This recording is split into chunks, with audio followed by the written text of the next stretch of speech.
Fala galera, beleza? Professor Diogo Assunção, mais uma vez com vocês, para nós agora falarmos sobre a PM Pernambuco, né? Bora falar da história de Pernambuco, vamos resolver contextos, estruturas, vamos tentar criar diagramas, gente.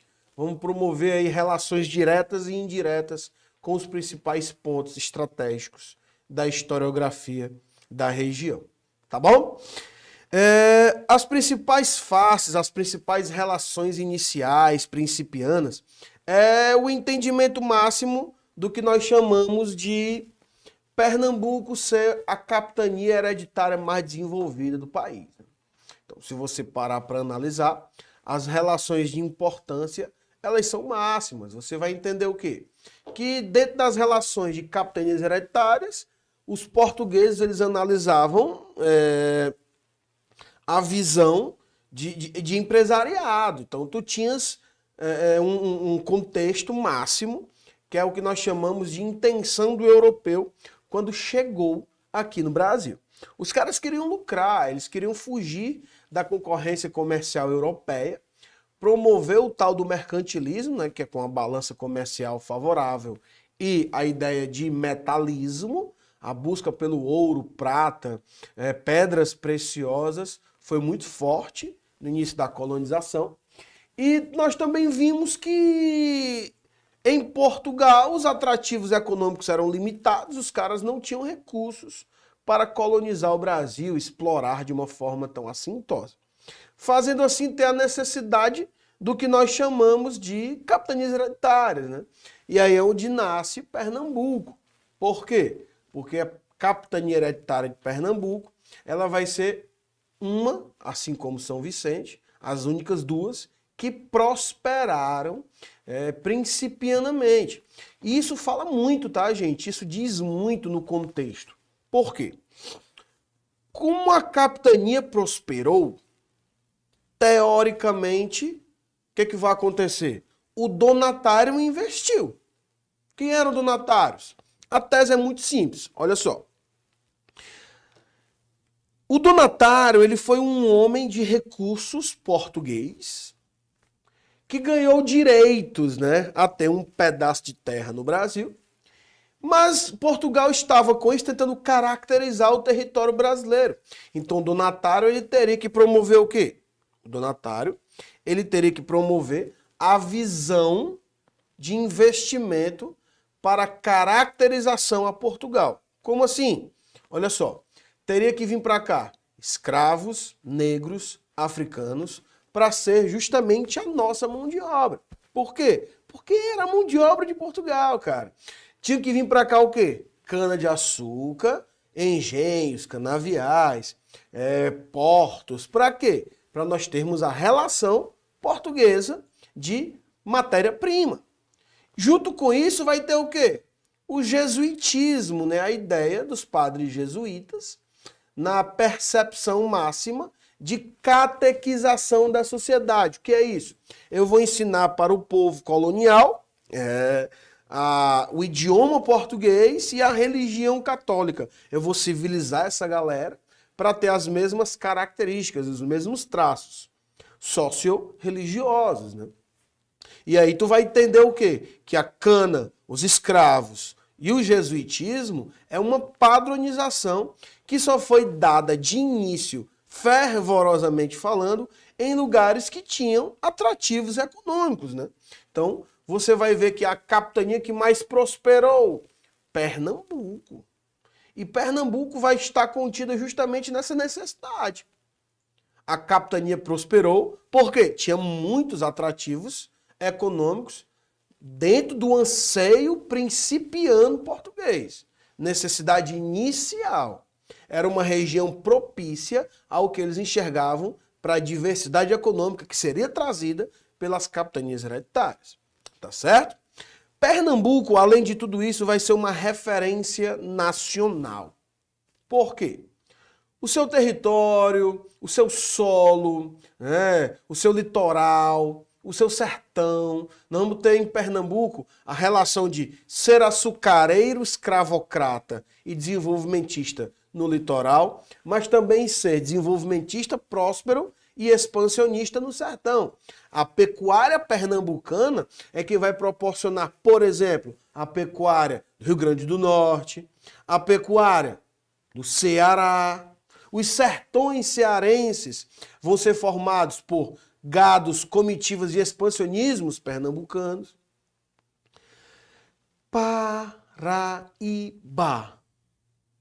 Paraíba. Poxa, o que é a Paraíba sem a evolução de Pernambuco? Eu falo Rio Grande do Norte e Ceará, já está um pouco mais distante. Mas e a Paraíba? A Paraíba é o quintal de Pernambuco, territorialmente falando, e o seu desenvolvimento é dado principalmente porque a Paraíba está colado com Pernambuco, que é quem tinha o princípio básico das evoluções de época, né? E aí entende, dentro desse conceito, tu tens o quê? Pernambuco se formando, se formatando como uma das sedes históricas do país. Quando tu fala de chegada dos portugueses, Pernambuco é referência. Quando tu fala de desenvolvimento da colônia, Pernambuco é referência. Capitanias hereditárias, poxa, escravidão, exportação, Pernambuco é referência. Quando tu fala de holandeses no Brasil, Pernambuco continua sendo referência. Quando tu fala do nascimento da cidade de Fortaleza, o forte Xanembó, um governador que vivia em Pernambuco. Quando tu fala de movimentos sociais, e aí, no século XVI, XVII, XVIII, XIX, XX, Pernambuco ainda é referência. O enredo, o contexto, a sensação dita na bandeira, cara. Dita na bandeira. O sentimento de justiça, da força, do homem brado, retumbante. Pernambuco, sim, é uma referência do separativismo, a relação de propagação de direitos sociais e civis, dos movimentos direta já, cara pintadas, resistência ao regimismo, resistência ao Estado Novo, resistência a vários princípios que sempre deflagraram a ideia de sociedades que eram mais fragilizadas ideologicamente. Pernambuco sempre foi a bandeira que foi balançada com relação ao que nós chamamos de resistência. Então, cada região do país tem o seu enredo, tem o seu contexto, mas Pernambuco tem que ser ovacionado. Quando você fala de monarquia, você fala de reis. Esses reis monárquicos, quando o Brasil passou a existir, no mundo eram reis absolutistas. O que é isso? Você vai ter a crise do sistema feudal na Europa. Dentro da crise do sistema feudal, você vai ter um negócio muito interessante, chamado de fim da Idade Média. Com as transformações religiosas, tu vai ter a reforma protestante de Lutero e Calvino.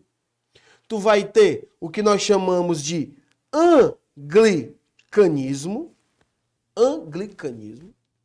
na Inglaterra. Tu vai ter a contra-reforma católica. O mundo vai viver artisticamente o seu renascimento cultural, o seu humanismo, a sua cientificidade. E nós vamos ter o nascimento desse negócio chamado de Idade Moderna. 400 anos de adaptação. O Brasil nasce nesse período. E é nesse período que os reis têm ascensão. A ascensão máxima dos reis faz eles terem o quê? O sentimento e a sensação de poder. Poxa, o rei é a própria lei. E por que eu tenho que entender isso para o meu concurso, professor? Porque o sentimento, a reação, a estrutura, a conjuntura dos movimentos sociopolíticos e econômicos de Pernambuco são no entorno, no envolta, no rejeitar essa estrutura que eu vos digo. Se o Brasil foi europeizado no seu processo de colonização, foi europeizado na tese e na base do que nós chamamos de anti-absolutismo. E quando eu junto monarquia e absolutismo, eu junto a tese e crio reis absolutistas. Precisa-se de muita coragem para bater de frente com um rei absolutista. Por mais que Portugal não fosse referência mundial no absolutismo, mas os traços absolutistas muitas vezes pairavam nos reis portugueses. E o Brasil, por exemplo, vai passar por revoluções. A mais conhecida delas, para muitos a mais importante, para outros a única que saiu de motins, uma que aconteceu de verdade, que teve adesão de vários outros, hoje, estados, foi a Revolução Pernambucana, cara. E quando tu estuda a Revolução Pernambucana, tu estuda o quê? Todo o contexto de formação do absolutismo monárquico. Baseado, sabe em quê? Olha só. Olha só. Nós temos no mundo um negócio chamado de Revolução Francesa. Infelizmente, eu não posso te ensinar agora esse movimento. Fantástico para se estudar. Mas a Revolução Francesa é a mãe da Revolução Pernambucana. Sabe-se por quê? Olha só. A Revolução Francesa vai proporcionar a disputa entre jacobinos e girondinos, disputando o poder. Tem o terror jacobino, o poder girondino, tem Robespierre com a sua guilhotina, e a França nasceu para uma guerra civil. E quem pôs fim a essa guerra foi um cara chamado de Napoleão Bonaparte. Um jovem general do exército francês que irá promover o poder. Ele irá no diretório por fim ao terror jacobino, instaurar a ordem na França e determinar-se como dono do poder no golpe do 18 Brumário. Quando tiver tempo, por favor, estuda a Revolução Francesa. Dentro dessas relações, o golpe do 18 Brumário fez nascer a chamada Era Napoleônica. E eu com isso, muita coisa. Na Era Napoleônica foi decretado um negócio chamado de, olha só, bloqueio continental. Por que o bloqueio continental? Era uma ideia de retaliação, retalhar a Inglaterra. Não entendi.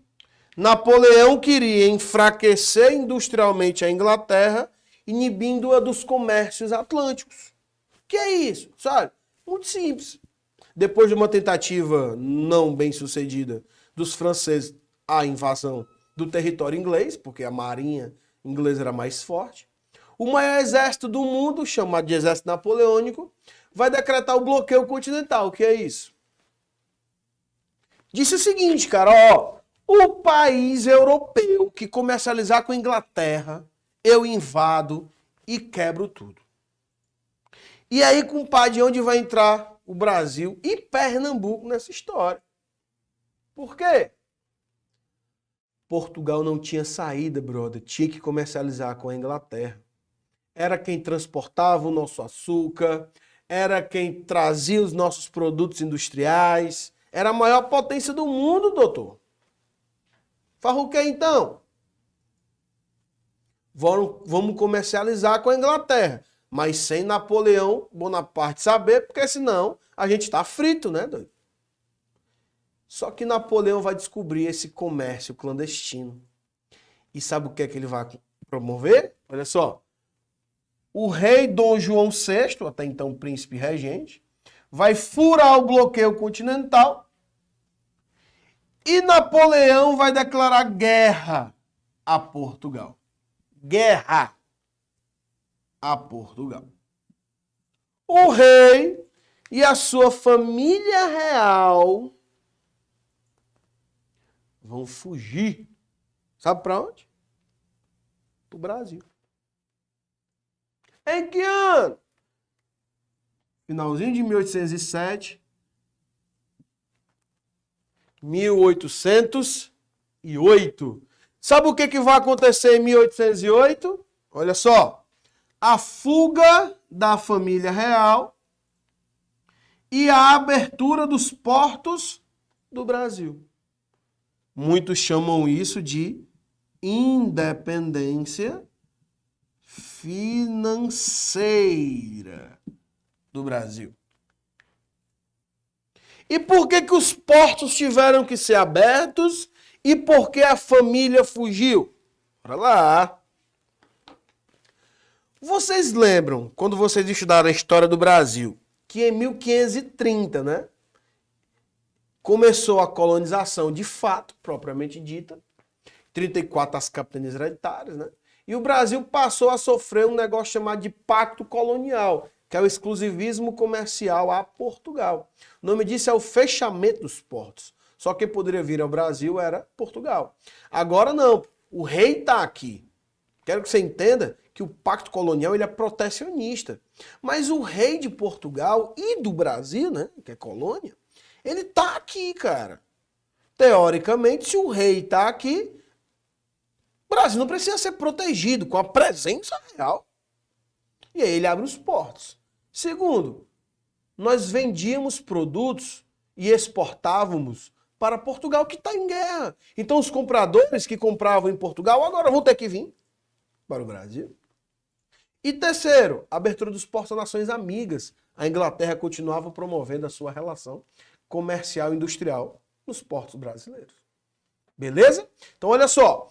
Dom João VI foge com quase 16 mil pessoas da família real. Abre os portos do Brasil. A nova capital já era o Rio de Janeiro. E nasce o chamado período joanino no Brasil. Período joanino, professor? O que é isso, mano? Voei, ó, buguei. Período em que Dom João VI está no Brasil. Simples. Joanino, João. Período em que Dom João VI está no Brasil. Período joanino. Vai promover o quê? A abertura dos portos. Quando eu estudo a Revolução Pernambucana, ela aconteceu em que ano? 1817, ó. Bem pertinho. Olha só. Bem pertinho, cara. Quem é o rei? Dom João VI. A Revolução Pernambucana acontece no período joanino. Seguindo traços de quem? Do iluminismo. Olha como você tem que entender do contexto histórico.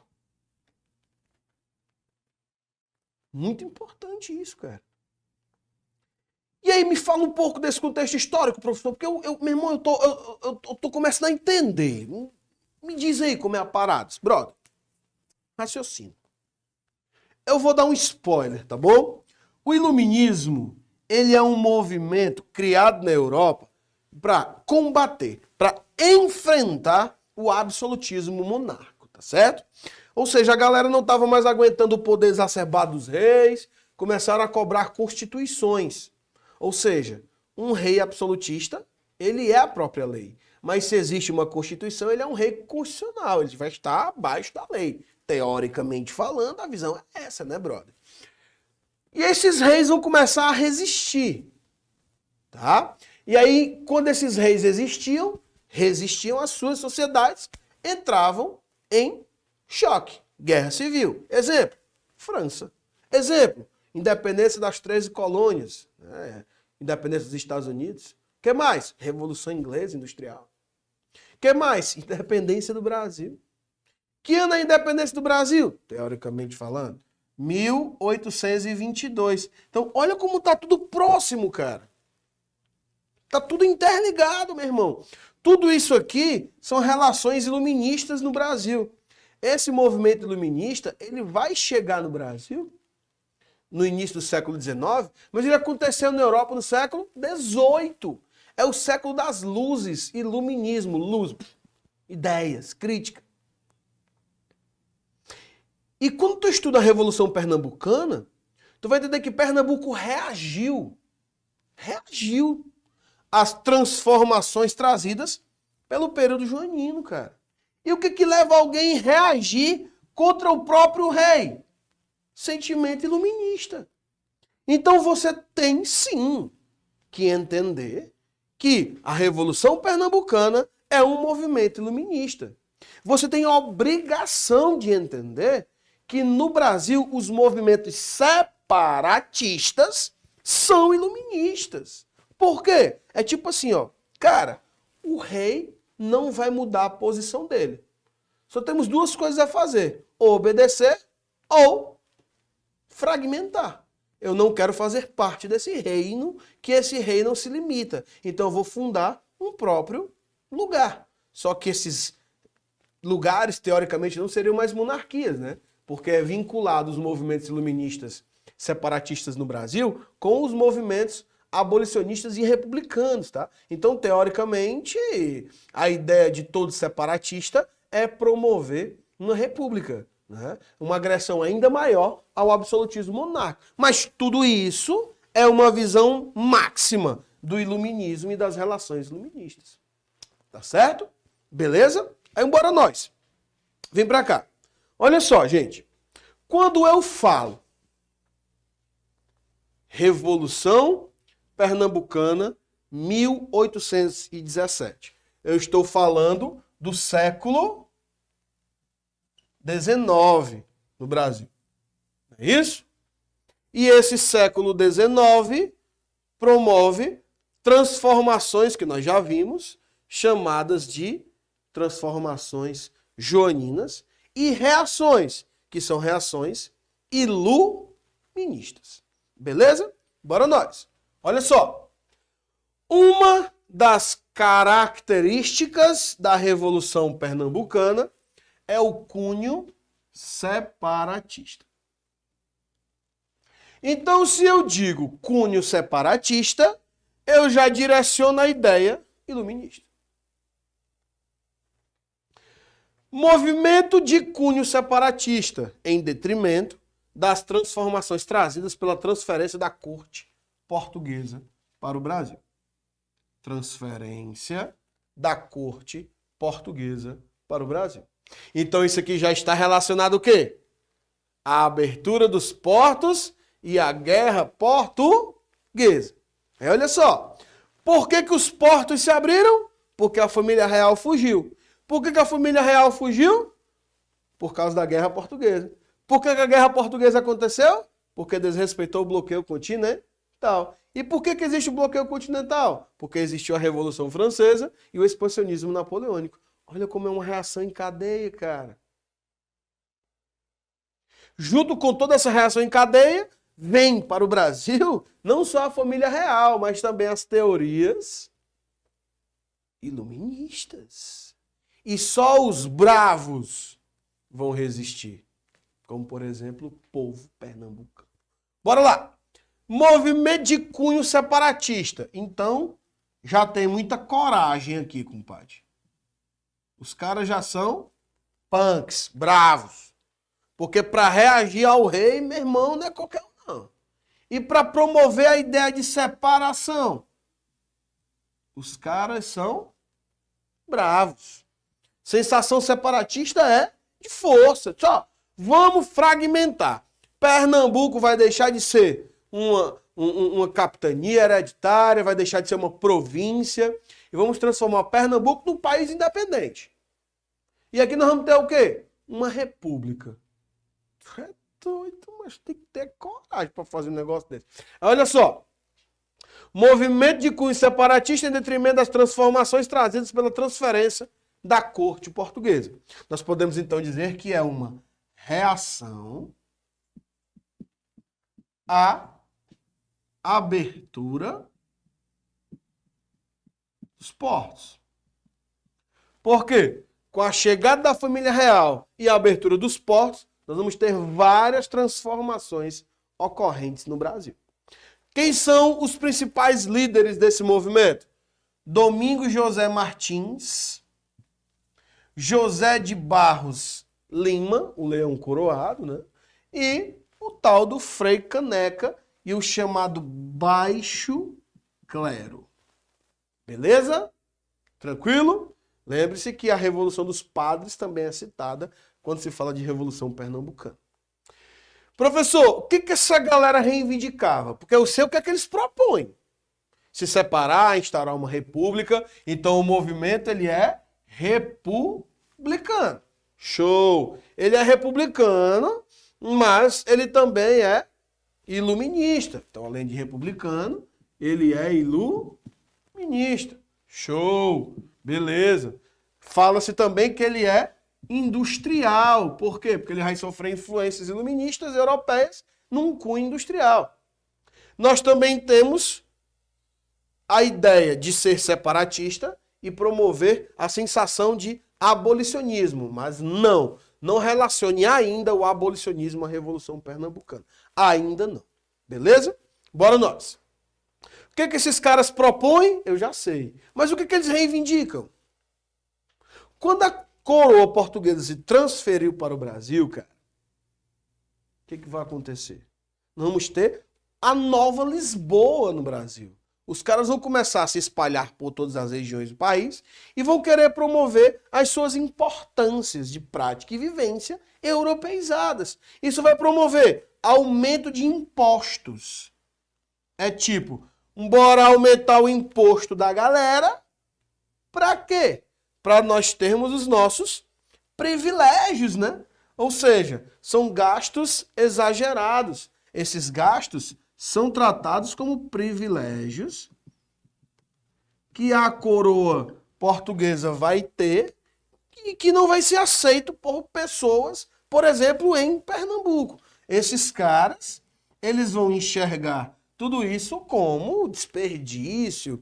O Brasil é ainda uma colônia em formatação, está tentando ter o seu desenvolvimento. Agora abrir os portos, estamos chegando aí para uma independência financeira. Os caras querem se tornar independentes de Portugal, os caras querem se separar, os caras querem se desvincular, promover novas estruturas, reivindicando gastos exagerados, aumento de imposto da corte, e principalmente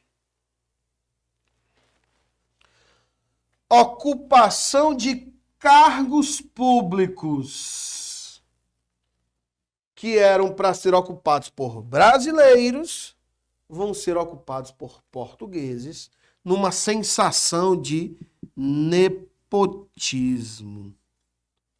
E quando você estuda a bandeira de Pernambuco, uma das relações de existência é a ideia de justiça.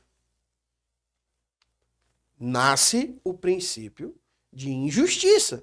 Cargos públicos no Brasil ser ocupados por portugueses.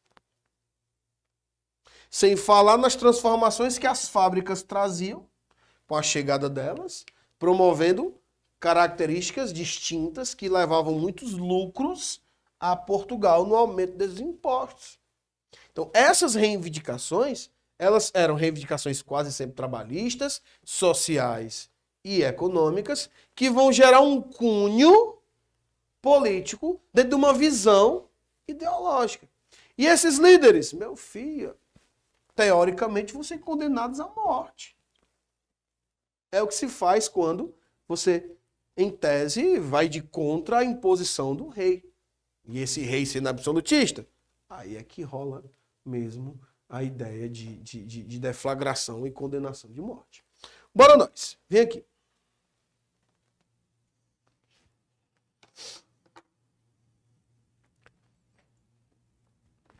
Exercícios. Olha a minha primeira questão. Olha só. Sobre a Revolução de 1817, a chamada Insurreição Pernambucana. Veja bem. Só um minutinho. Assinale a opção correta acerca das seguintes assertivas. Bora lá. Professor, Insurreição Pernambucana é. O codinome da Revolução Pernambucana é a Insurreição Pernambucana. 1. O movimento contou com a participação de vários grupos sociais e defendia a abolição da escravidão e a restrição à liberdade religiosa. 2. Em março de 1817, os rebeldes pernambucanos tomaram o poder e proclamaram uma monarquia separada de Portugal e do Rio de Janeiro. 3. A queda do preço do açúcar e do algodão não possui qualquer relação com a Revolução de 1817. Olha só, o movimento contou com a participação de vários grupos sociais e defendia a abolição da escravidão e a restrição da liberdade religiosa. É o contrário. Os caras não estão falando ainda de abolição, não. E restrição à liberdade religiosa era uma das teses na qual eles também promoviam em defesa. Por mais que tenhamos a participação do clero, existia sim um senso republicano, já voltado para o laicismo, que era um combate, por exemplo, dentro do absolutismo e do iluminismo, da ideia de rei por direito divino. Então, o item 1 vai na contramão do enredo de desenvolvimento da Revolução Pernambucana. Tá? 2. Em março de 1817, os rebeldes pernambucanos tomaram o poder e proclamaram uma monarquia separada de Portugal e do Rio de Janeiro. O movimento ele é o quê? Republicano. 3. A queda do preço do açúcar e do algodão não possui qualquer relação com a Revolução de 17. Possui sim. A queda do preço do açúcar e do algodão estão relacionados com a Guerra Portuguesa. Os limites propostos economicamente com Portugal descumprindo o bloqueio continental e toda essa reação em cadeia acontecendo, cara. Ou seja, nenhum desses itens conta com a verdade.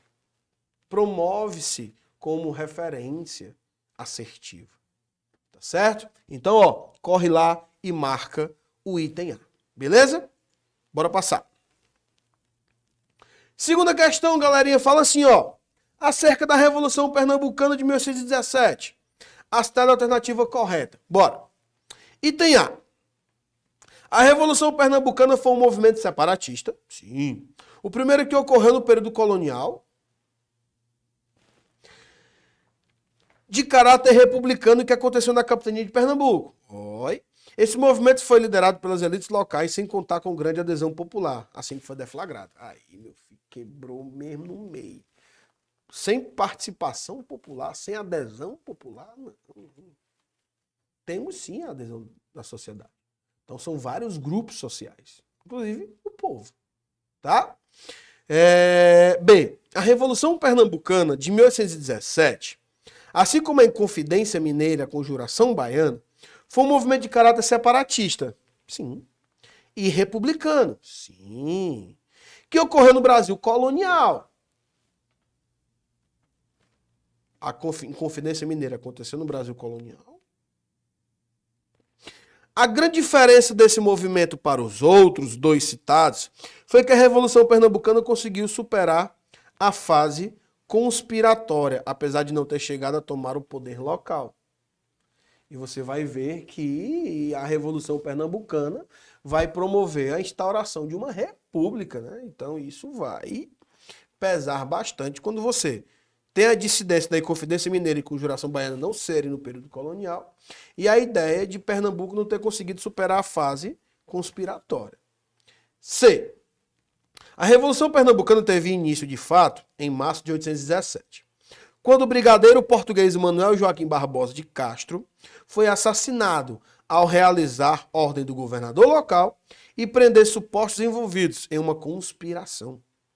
Esse assassinato foi cometido pelo capitão José de Barros Lima, que reagiu à voz de prisão realizada pelo brigadeiro. Esse é o fato que nós chamamos de marco inicial da Revolução Pernambucana.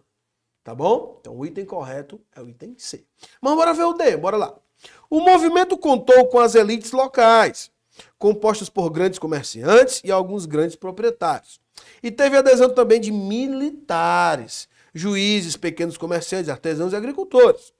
O movimento também ficou marcado pela não participação de religiosos, como padres, uma vez que a igreja não possui interesse na revolução. Poxa! Isso é chamado de revolução dos padres, cara.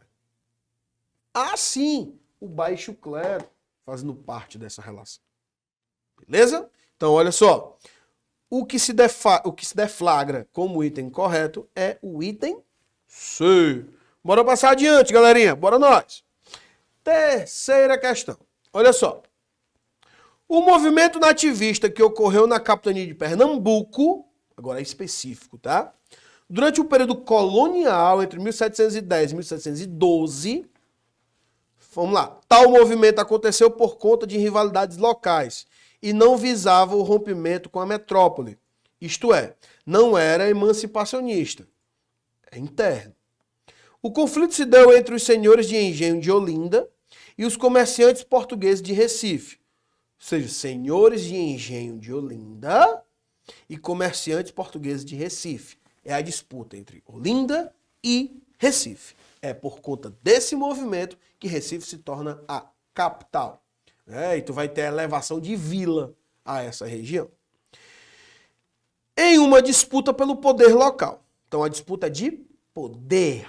Lembrando para você que o comércio para Portugal nesse ano era mais importante do que a relação canavieira-açucareira. Então tu vai ter uma espécie de supervalorização a Recife do que a Olinda. Teoricamente, os comerciantes de Recife vão passar por uma tentativa de invasão, vai nascer uma guerra, teoricamente interna, que nós vamos chamar de Guerra dos Mascates. Por que eles eram mascates? Os mascates, cara, vai ser o nome pejorativo dado a eles, pelas relações econômicas que eles promoviam. Ou seja, para tu ter uma noção, os olindenses, cara, a galera de Olinda, ela tinha dívidas, por exemplo, com a coroa. Um comerciante de Recife poderia comprar a dívida e cobrar a dívida. Então, assim, é a própria coroa quem potencializa essa relação. E vai ficar essa disputa de poder interno, né, entre Olinda e Recife. Para ter uma noção, o Recife foi elevado à vila e o Pelourinho foi destruído por a galera de Olinda. Então, vai ser um conflito extremamente sagaz, né? Então, durante 75 dias, muito sangue aí derramado e tudo isso em volta da relação de disputa pelo poder. Eu estou falando de quê? Vamos lá. Guerra de Piratininga, cerco de Piratininga. Guerra dos Palmares. Revolta dos Alfaiates. Guerra dos Manaus. Professor, eu fiquei em dúvida entre Guerra dos Mascates e dos Alfaiates. Qual a diferença? Gente, a Revolta dos Alfaiates é o seguinte. A capital do Brasil era Salvador. E lá tinha muitos alfaiateiros. Quando ela foi mudada para o Rio de Janeiro, nasceu a chamada Revolta dos Alfaiates. Quando a família real, olha só, em 1808, veio para o Brasil, foi direto para o Rio de Janeiro. Mas o rei Dom João VI não.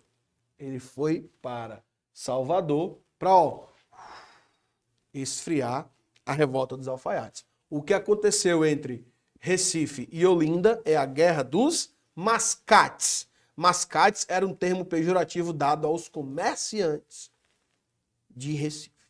Beleza? Então, o item correto é o item C. Bora para a quinta questão. Bora para a quinta. Ela fala assim, a quinta. Perdão, quarta questão, desculpa. Acerca da Revolução Pernambucana, ocorrida em 1817, a alternativa incorreta. Olha só, incorreta. A Revolução Pernambucana de 1817 foi o último movimento separatista do período colonial. O último, o período colonial termina em 1822. Depois da Revolução Pernambucana, qual é o movimento que tem? B. A Revolução Pernambucana de 1817 está relacionada com a crise socioeconômica que o Nordeste atravessava há quase um século em razão da desvalorização do comércio de açúcar e do algodão brasileiro no mercado externo. Quer uma dica? Quer uma dica? A expulsão dos holandeses do Brasil para Pernambuco vai ser assim uma desgraça. Por quê? Quando os caras foram expulsos do Brasil, eles foram para as Antilhas, o Caribe, a atual América Central. E lá eles produziam o quê? Açúcar. E eles passaram a ser grandes concorrentes do Brasil, né? Fazendo com que o Brasil perdesse compradores. E aí o açúcar vai desvalorizar, vai entrar em decadência. Segundo, o algodão. A relação do algodão está vinculada à Guerra de Secessão americana. No auge pátrio, por exemplo, de Fortaleza, o algodão era referência do Ceará, século XIX. Mas o preço diminuiu, porque o volume de vendas aumentou. Lei da oferta e da procura. Com relação à Revolução Pernambucana, está vinculado justamente à desvalorização do preço. Tá? C. O movimento contou com a participação de vários grupos sociais, mas não contou com apoio militar local, sendo que os revoltosos defendiam, entre outros os temas, a proclamação da República, o fim dos impostos cobrados pela coroa portuguesa e o fim do trabalho escravo. D. As ideias republicanas que alcançaram a região e as recentes nações formadas na América, que deixaram de ser colônias, serviram de exemplos para Pernambuco para eclodir a Revolução de 1817. Movimentos iluministas. E aí? A C está errada por quê? Porque não contou com apoio militar local? Contou sim. Sendo os revoltosos defendiam, entre outros temas, a proclamação da República, fim dos impostos cobrados pela coroa, fim do trabalho escravo, não vincula a escravidão ainda. Nós vamos ter, sim, apoio de partes militares locais. Então, o que está errado é o item C. Se marcar o incorreto, é o item C. Show de bola, galerinha? Tranquilo? Bora nós. Quinta questão. Essa é assim... Eu escolhi, só, eu vou botar uma específica, mas assim, para a galera se orientar. Aquela que vocês... Meu irmão, essa aqui tá pesada. Olha só. Quinta questão. Há um município tratado como verdejante, dentro da história de Pernambuco, tem a sua importância. O estado de Pernambuco não apresenta rios de grande extensão, nem de grande volume de água, excetuando-se apenas o São Francisco, né, gente?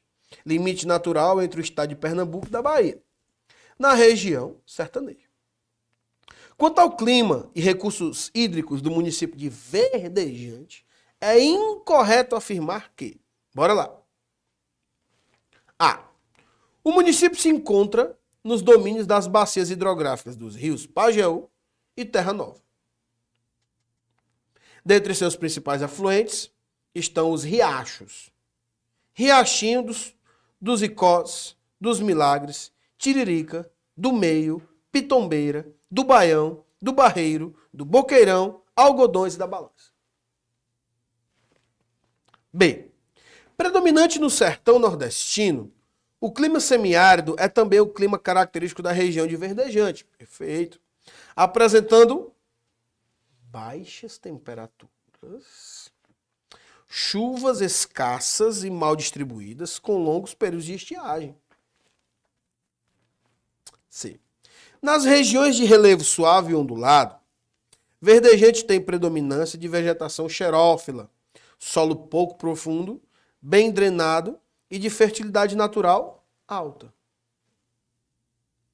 D. Apresenta um clima quente e seco, região de solo pedregoso, arenoso e rochoso. O período de maior registro de volume pluviométrico é nos meses de dezembro a março. E aí? O que está errado aí? Vou levantar duas teses, tá? Primeiro, baixas temperaturas num clima semiárido. Segunda, é o item C. Bem drenado. Lembrando que nós estamos falando das regiões de serra, né, de Pernambuco. E é uma questão de geografia pernambucana. Você vai raciocinar, cara, clima semiárido é um clima seco, quente. Essas baixas temperaturas não combinam, não. E esse bem drenado, o que é drenar? Bem drenado. O solo, a aridez, a erosão, tudo isso promove a drenagem. Nós não temos regiões, por exemplo, de brejo, né? Então, é o que coloca a ideia das baixas temperaturas como uma relação extremamente discursiva do item a ser marcado, que é o P. Tá bom? Todo o resto é características para você ver que na região de Pernambuco o semiárido ele é praticamente coletivo. Ele é comum a todos os seus distritos, as suas municipalidades. Beleza? Bora lá.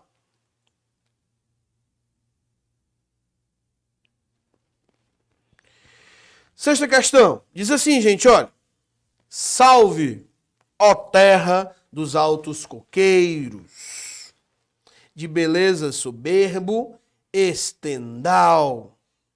Nova Roma de bravos guerreiros, Pernambuco, imortal. Imortal.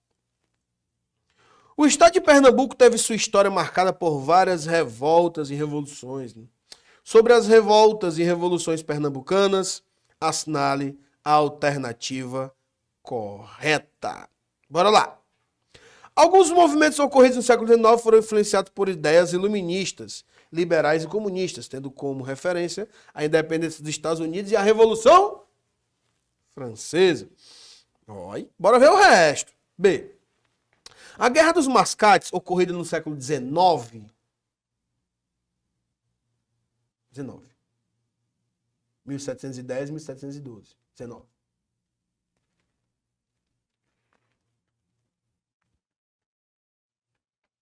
Mil setecentos e 1712. Século XVIII.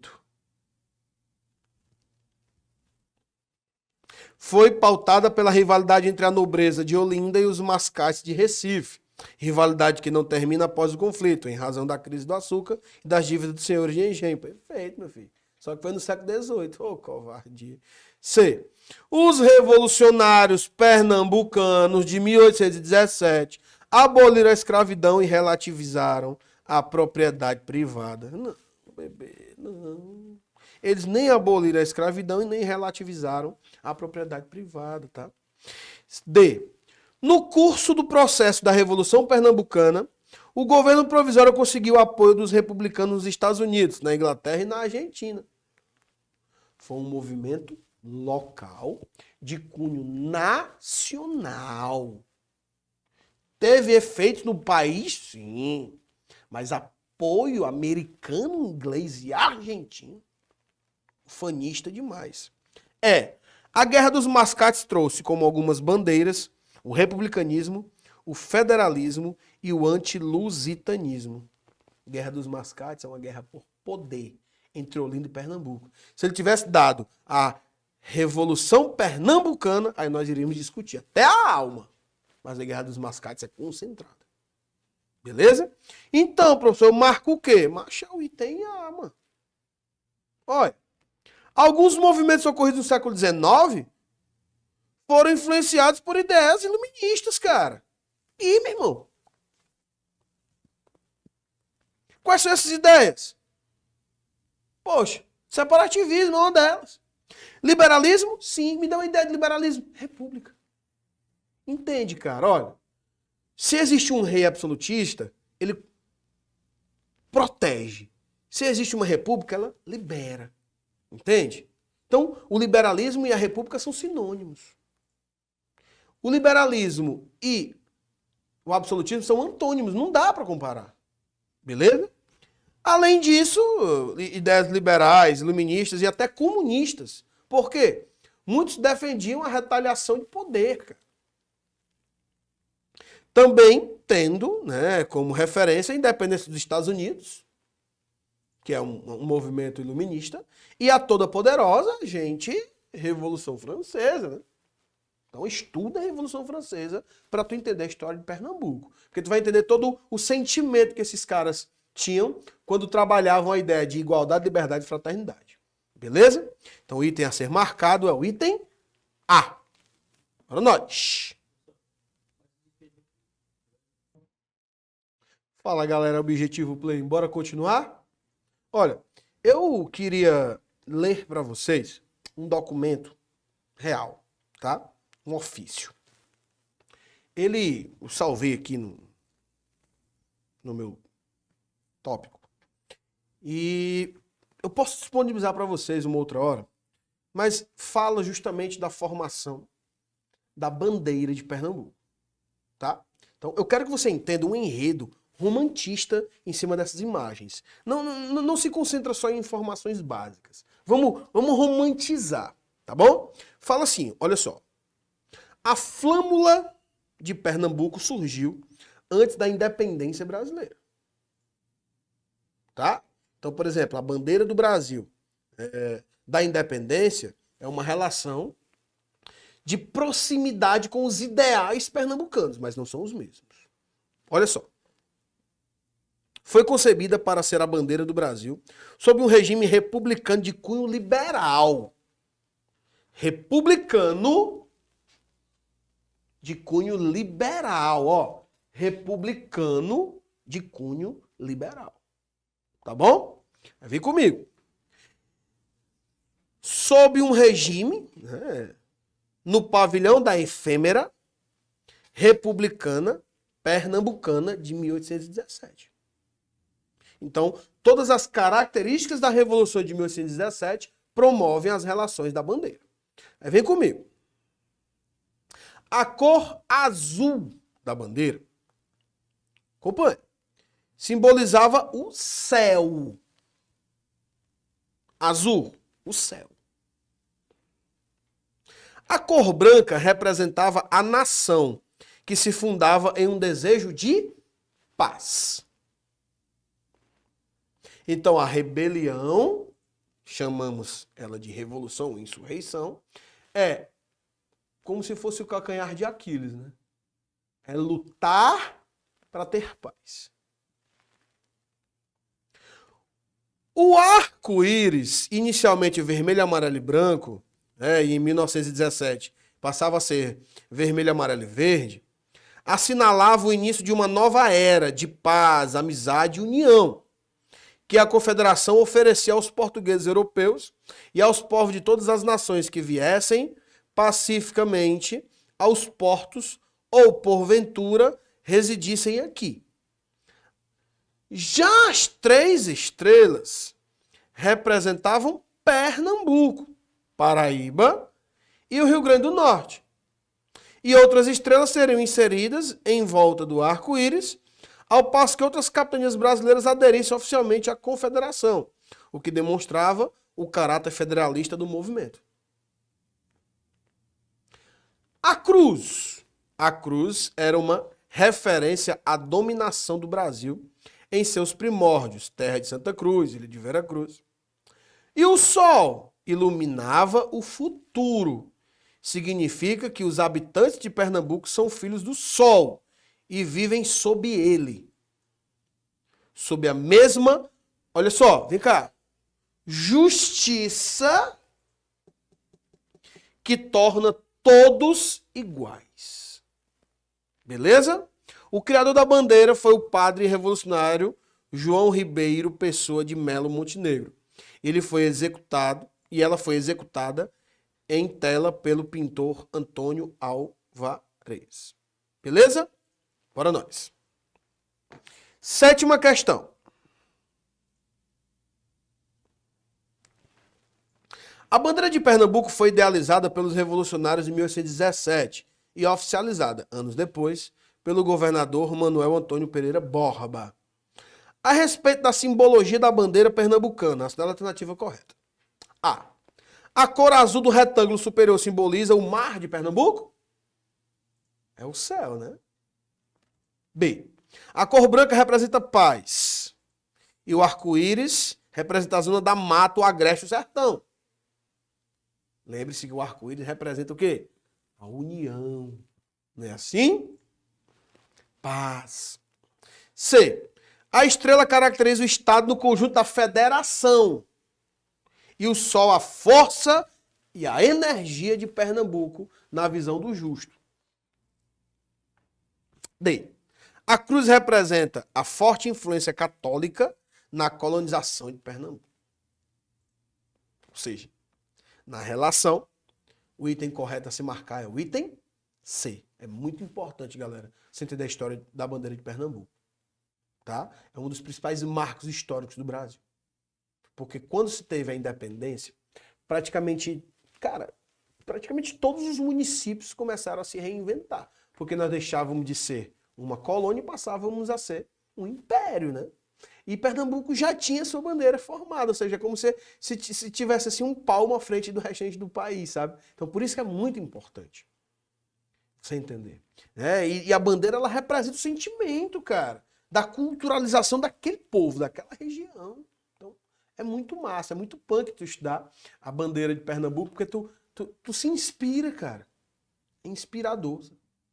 Olha só, a estrela caracteriza o Estado na conjuntura da federação. Então é federalista. Olha-se como um todo. Mas estrelas poderiam ser adicionadas. E o sol é a força, né? É a energia de Pernambuco. Mas, professor, a energia é o sentimento do justo. Tá bom? Beleza? Show de bola? Bora para a próxima questão. Olha só. Oitava questão, fala. A Confederação do Equador foi um movimento de caráter separatista e republicano ocorrido na região nordeste do Brasil em 1824. Com início em Pernambuco, o movimento teve participação das camadas urbanas, elites regionais e intelectuais. Porém, contou com grande participação popular, que foi um dos principais diferenciais deste movimento. Um conflito político foi o estopim da revolta, pois a elite de Pernambuco havia escolhido um governador para a referida província. Em 1824, porém, Dom Pedro I indicou um governador de sua confiança. Diante dos fatos, quais alternativas abaixo contempla o nome do governador indicado pela elite e o nome indicado por Dom Pedro I? Qual é, galerinha? Vocês sabem? Manuel Carvalho de Paz Andrade era o líder indicado pela elite. E Francisco Paz Barreto, anote aí. Era o nome escolhido por Dom Pedro I. Ou seja, o item correto é o item B. Tranquilo? Show de bola? Manuel Carvalho, a galera da elite. E Paz Barreto, Dom Pedro I. Tem que seguir a sequência da pergunta. Tá bom?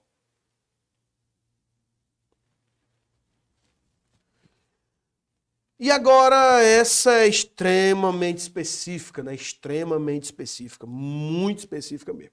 Fala assim, ó. A Primeira Guerra Mundial foi um conflito político e militar, caracterizada por ser uma guerra de dimensões globais. Esteve concentrado na Europa e se deflagrou entre as principais potências econômicas no início do século XX. No contexto da Primeira Guerra Mundial, então, Pernambuco, no contexto da Primeira Guerra Mundial, se relaciona diretamente com quem? O Brasil vivia o período político denominado de República Velha, né? No qual os estados de São Paulo e Minas Gerais se alternavam no poder. A política do café com leite. Lembrando que a ideia de Pernambuco e o café com leite não tem muito vínculo de harmonia, tá bom? Com base nessas informações, indique quem era e qual estado de origem o vice-presidente do Brasil fazia parte entre os anos de 1914 e 1918. Venceslau Braz vai ser o presidente do Brasil de 14 a 18. E o vice dele vai ser o maranhense Urbano Santos. Urbano Santos hoje é até uma cidade do Maranhão. E o que isso tem a ver com Pernambuco? Tudo. Por quê? Venceslau Braz vai promover grandes transformações em Pernambuco, junto com o seu vice-presidente Urbano Santos. E a relação de Pernambuco e Maranhão vão existir desde o princípio da pecuária, charqueadas e caracterizações estrangeiras. Maranhão francês e Pernambuco holandês. Tá bom? Então, fica o registro para você entender as relações diretas e indiretas. Já a 10ª questão fala assim, gente, olha. Leia as afirmativas a seguir. Veja bem. Em 1823, a Assembleia Constituinte, composta pelos grandes proprietários e liderada por Antônio Carlos Andrada, apresentou uma proposta constitucional que trazia, entre outras características, um projeto de enfraquecimento do poder legislativo e a abolição do modelo no voto censitário, no qual votavam apenas indivíduos com rendimentos superiores a 150 alqueires de mandioca. É a chamada Constituição da Mandioca. Beleza? 2. No período holandês, é fundado no Recife a primeira sinagoga das Américas. Amante das artes, Maurício de Nassau tem na sua equipe inúmeros artistas, como Franz Post e Albert Eckhout, pioneiros na documentação visual da paisagem brasileira e do cotidiano dos seus habitantes. Marque a alternativa correta. Bora lá. Olha só, gente. 1823, Assembleia Constituinte do Brasil. Composta pelos grandes proprietários e liderados por Antônio Carlos Andrada, apresentou uma proposta constitucional que trazia, entre outras características, vamos lá, um projeto de enfraquecimento do poder legislativo e a abolição do modelo do voto censitário, no qual votavam apenas a galera que tinha os 150 alqueires. Bora lembrar de uma parada. Dom Pedro I vai fechar o Congresso e vai outorgar a Constituição. Ou seja, a Constituinte não valeu de nada. Alegava o quê, Dom Pedro? Alegava que era para benefício social, porque a galera estava entrando em guerra civil por causa dessas leis. Então o voto ele era censitário, sim. E segundo, ela dava poder, sim, ao legislativo. Tanto é que o poder moderador foi criado de forma outorgada por Dom Pedro I. E o poder moderador dá totais e plenos poderes ao executivo. Então o item 1 está errado, cara. Ele não condiz com as propostas da Constituinte. Tá? Já o item 2 está certíssimo. E é onde entra Pernambuco, né, cara? No período holandês, é fundada a primeira Sinagoga das Américas, por Maurício de Nassau, um amante das artes, que tinha na sua equipe inúmeros artistas, né? E um dos principais é o Franz Post Albert e Eckhout. Franz Post e Albert Eckhout, perdão. Pioneiros na documentação visual da paisagem brasileira e do cotidiano dos seus habitantes. Então, bora lá. 1 é falsa, 2 é verdadeira. Onde é? Afirmativa 1 é verdadeira, 2 é falsa. C, afirmativa 2 é verdadeira e 1 é falsa. Então, a alternativa a se marcar é o item C. Show de bola, galerinha? Olha só, quando a gente estuda a Revolução Pernambucana, quando a gente vê todo esse contexto, você tem que entender que Pernambuco não se resume só a isso. Esse é o foco da nossa aula. Mas nós trouxemos o quê? Características do período colonial, da transição do período colonial para o imperial, das relações de guerra e república E o epicentro de tudo isso, que é o marco maior de Pernambuco, é a Revolução Pernambucana. Show de bola? Galera, deixa eu ver aqui. Acredito eu que não restam dúvidas, não é assim? Eu vou ficando por aqui. Espero ter ajudado todos vocês. Desejo um futuro próspero. Qualquer dúvida, as minhas redes sociais, olha, estão aqui no quadro. Esse é o meu Instagram, meu @. Chega até mim, tira as tuas dúvidas, vem pra cima e olha, a gente vai tentar o máximo possível aqui no Objetivo Play, principalmente, promover a tua aprovação. Tá certo? Eu fico por aqui. Foi um prazer imenso. Um forte abraço a todos. Até a próxima, galera. Valeu.